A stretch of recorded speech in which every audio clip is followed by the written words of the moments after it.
Hello friends, தினம் ஒரு பயிற்சி பார்ட் 2 வீடியோ இது. ஸோ மொதல் வீடியோவுக்கு நிறைய ரெஸ்பான்ஸ் கொடுத்துருந்தீங்க. உங்கள் எல்லாத்துக்கும் நான் நன்றியை தெரிவிச்சுக்கிறேன். பாகம் 2லேருந்து ரொம்ப டீட்டெயிலாக நம்ம ஒவ்வொரு ட்ரேடும் எப்படி எந்த இடத்துல கரெக்டாக நம்ம ஆர்டர் ப்ளேஸ் பண்ணலாம், எந்த மாதிரி மெத்தட் நம்ம கேண்டில்ஸுக்கு பார்த்து ட்ரேட் பண்ணலாங்கிறத ரொம்ப கிளியராக சொல்கிறேன். வாங்க வீடியோக்குள்ளே போகலாம். ஸோ நிஃப்டியோட கால் அண்ட் புட் சார்ட் எடுத்திருக்கிறேன். ஸோ முதல் வீடியோவில் 3 சார்ட் மென்ஷன் பண்ணியிருப்பேன். ஒன்று ஸ்பாட்டாக இருக்கலாம், இல்லைனா ஃபியூச்சர்ஸ் ஆட் பண்ணியிருப்பேன். ஸோ இதில் நான் 2 சார்ட் மட்டும் யூஸ் பண்ணுறேன். ஏன்னா ரொம்ப கிளியராக இந்த 2 சார்ட்லேயும் நம்ம எக்ஸ்பிளைன் பண்ண முடியுங்கிறதுக்கு வேண்டி நான் 2 சார்ட்டை யூஸ் பண்ணுறேன். ஸ்பாட்டும் ஃபியூச்சர்ஸும் இந்த 2 சார்ட்லேயும் நமக்கு எந்த சைடு ப்ரைஸ் மூமெண்ட் அதிகமாக இருக்கோ அதை பொறுத்து நம்ம அந்த லெவலில் இருந்து நம்ம இந்த மணியில் நம்ம ஸ்ட்ரைக் ப்ரைஸ் சூஸ் பண்ணிக்கலாம். ஸோ இந்த 2 சார்ட் இப்போ போதுமானதாக இருக்கும். ஸோ இப்போது இன்றைக்கான ட்ரேட்ஸ் என்ன அப்படிங்கிறத நம்ம பார்க்கலாம். மார்க்கெட் பார்த்திங்கன்னா ஓப்பன் ஆனது கால் சைடில். ஸோ அந்த லெவலில் இருந்து மேலே நல்லா போச்சு. போன மார்க்கெட் க்ளோஸ் பார்த்திங்கன்னா கீழே வச்சுட்டாங்க. அடுத்த புட் சைட் பார்த்திங்கன்னா பையர்ஸ் நல்ல வால்யூமாக மார்க்கெட்டை ரொம்ப மேலே கொண்டு போயிருந்தாங்க. ஸோ அந்த கேண்டில் டிஃப்ரென்ஸ் நீங்கள் பாருங்கள். புட் சைடோட கேண்டிலுக்கும்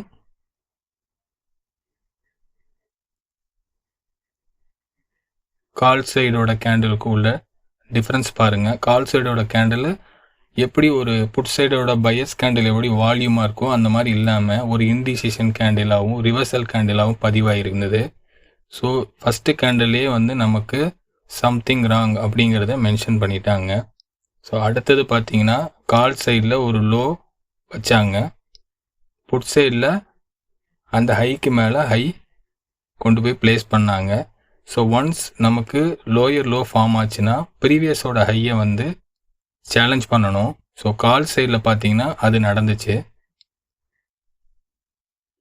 புட் சைடில் பார்த்தீங்கன்னா நமக்கு லோ வரணும், ஆனால் வராமல் என்ன பண்ணுச்சுன்னா 75% ஆஃப் த கேண்டில் மட்டும்தான் நமக்கு கீழே பிளேஸ் ஆச்சு. கால் சைடில் பார்த்தீங்கன்னா நமக்கு அடுத்த ஹை போக முடியாமல் மார்க்கெட் ரிஜெக்ஷன் கொடுக்க ஆரம்பிச்சிட்டாங்க. புட் சைடில் ஃபஸ்ட்டு கேண்டிலோட லோக்கு மார்க்கெட் போக முடியாமல் 75% இருந்து ரிவர்சல் ஆயிடுச்சு. ஸோ ஒன்ஸ் லோயர் லோ வச்ச கால் சைடு மேலே போனது அந்த லெவல்லையே மார்க்கெட்டு சஸ்டெயின் பண்ண ஆரம்பிச்சிருச்சு. ஸோ ஆரம்பத்தில் ஒரு 1 ஹவர்லேயே நமக்கு இந்த மாதிரி ஒரு ட்ரெண்டு ஃபார்ம் ஆகி அதுலேருந்து வால்யூம் பிரேக் ஆகி கீழே கட் ஆயிடுச்சு. எப்படி கால் சைடில் நமக்கு ஒரு பேட்டர்ன் ஃபார்ம் ஆச்சோ அதே மாதிரி பார்த்தீங்கன்னா புட் சைட்லேயும் நமக்கு ஒரு ட்ரையாங்கிள் பேட்டர்ன் ஃபார்ம் ஆகி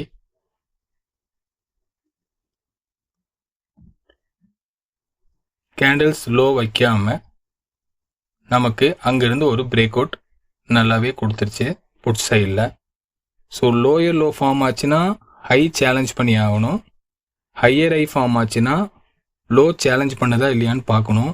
ஸோ புட் சைடில் ரிவர்சல் பண்ணதுக்கான காரணம் அவங்க லோ சேலஞ்ச் பண்ண முடியாமல் இருந்ததுனால அடுத்ததை நல்ல வால்யூமாக கட் பண்ணிட்டாங்க. இந்த விஷயத்தை நல்லா அண்டர்ஸ்டாண்ட் பண்ணால் மட்டும்தான் நம்ம ட்ரேட்ஸை ரொம்ப ஈஸியாக எடுக்க முடியும். ஒரு லெவலுக்கு மேலே புட் சைடில் பையர்ஸ் போக முடியாத லெவலுக்கு மறுபடியும் புல் பேக் எடுத்த மார்க்கெட் அந்த லெவல்லையே சேலஞ்ச் பண்ணிச்சு. கால் சைட்லேயும் பார்த்தீங்கன்னா அதே லெவலில் நமக்கு டபுள் பாட்டம் கிடச்சிது, புட் சைடில் டபுள் டாப் கிடச்சிது. ஸோ என்ட்ரி அண்ட் எக்ஸிட் மெத்தடில் மறுபடியும் நமக்கு ஒரு என்ட்ரி கால் சைடில் கிடச்சிது. ஸோ அதை பேஸ் பண்ணி பார்த்தீங்கன்னா நமக்கு ஒரு ப்ராஃபிட் பண்ணியிருக்கலாம். ஸோ இந்த மாதிரி என்ட்ரி நமக்கு கால் சைடில் கிடச்சிது. இந்த மாதிரி டபுள் டாப் நமக்கு புட் சைடில் கிடச்சிது. ஸோ இதே பேட்டர்ன் தான் அடுத்தடுத்து நமக்கு மேலேயும் ஆகட்டும் கீழே ஆகட்டும், அதாவது கால் சைட்லையும் சேம் பேட்டர்ன் தான் அடுத்தடுத்து வந்தது. ஃபஸ்ட்டு வந்து ஒரே லெவலில் வந்தது, அடுத்தது கொஞ்சம் பெரிய பேட்டர்னாக வந்தது. புட் சைட்லேயும் கால் சைட்லேயும் பார்த்தீங்கன்னா அதே மாதிரி தான் நமக்கு அடுத்தடுத்து அந்த பேட்டர்ன் போய் அடுத்த ஹையை வந்து நல்ல வால்யூமாக வந்து பிரேக் பண்ணி அதே லெவலில் இருந்து மறுபடியும் புல் பேக் எடுத்த மார்க்கெட் கால் சைடில் இந்த தடவை பார்த்தீங்கன்னா நமக்கு லோ வச்சுட்டாங்க. அதே புட் சைடில் பாருங்கள், லோ வச்சுட்டு மறுபடியும் ஹையை சேலஞ்ச் பண்ணிட்டாங்க. ஸோ ஒன்ஸ் ஹையை சேலஞ்ச் பண்ணதுக்கப்புறம் புட் சைடில் லோவை சேலஞ்ச் பண்ணவே இல்லை. பட் கால் சைடில் பார்த்தீங்கன்னா லோவை சேலஞ்ச் பண்ணிகிட்டே இருந்தாங்க, ஹையை சேலஞ்ச் பண்ணவே முடியல. ஸோ இந்த விஷயத்தை நம்ம வந்து கரெக்டாக வந்து மைண்டில் எடுத்து நம்ம ட்ரேட்ஸை ப்ளேஸ் பண்ணாதான் அடுத்தடுத்த மார்க்கெட் மூமெண்ட்டை நமக்கு கண்டுபிடிக்க முடியும். இல்லைனா மார்க்கெட் மூமெண்ட் என்னன்னு நமக்கு ஐடென்டிஃபை பண்ண முடியாது. ஸோ ஒன்ஸ் லோ கட் ஆயிடுச்சுன்னா அடுத்த ஹையை சேலஞ்ச் பண்ணுதா இல்லை ஹையை பிரேக் பண்ணுதான்னு பார்க்கணும். இல்லை ஹைக்கு ஹை ப்ளேஸ் ஆனதுக்கப்புறம் லோக்கு மறுபடியும் சேலஞ்ச் ஆகுதா இல்லை லோ கட் ஆகுதான்னு பார்த்துட்டு தான் நம்ம ட்ரேட்ஸை ப்ளேஸ் பண்ணணும். இதுக்கப்புறம் நமக்கு வந்து ஃபைனலாக ஒரு பேட்டர்ன் ஃபார்ம் ஆச்சு.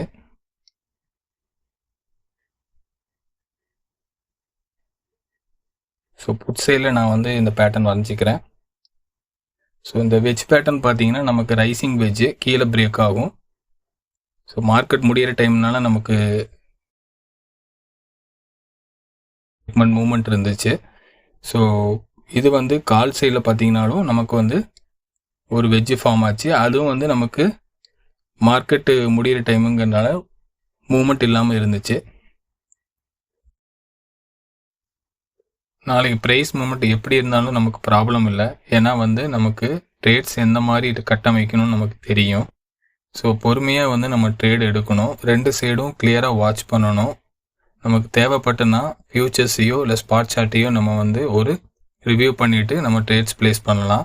ஸோ இதில் ஏதாவது டவுட்ஸ் இருந்ததுன்னா சொல்லுங்கள், இன்னும் டீட்டெயிலாக நான் வந்து ஒரு வீடியோ கொடுக்குறேன். அடுத்த வீடியோ பார்த்தீங்கன்னா புல் பேக்கில் எப்படி ட்ரேட் எடுக்கலாம், அதே மாதிரி ட்ரைலிங் ஸ்டாப் லாஸ் எப்படி போடலாம் வீடியோ கொடுக்குறேன். நல்ல பயிற்சி பண்ணுங்கள், புரிகிற வரைக்கும் பயிற்சி பண்ணுங்கள். நாள் எவ்வளோ எடுத்தாலும் பரவாயில்ல, உங்களுக்கான நாள் வருங்கிறது உங்களுக்கு நல்லாவே புரியும். அன்னைக்கு ட்ரேட் எடுங்க. கண்டிப்பாக நீங்கள் நினச்சதை நிறைவேற்றுற அளவுக்கு உங்களுக்கு சம்பாதிக்க முடியும். வெற்றி நிச்சயம்.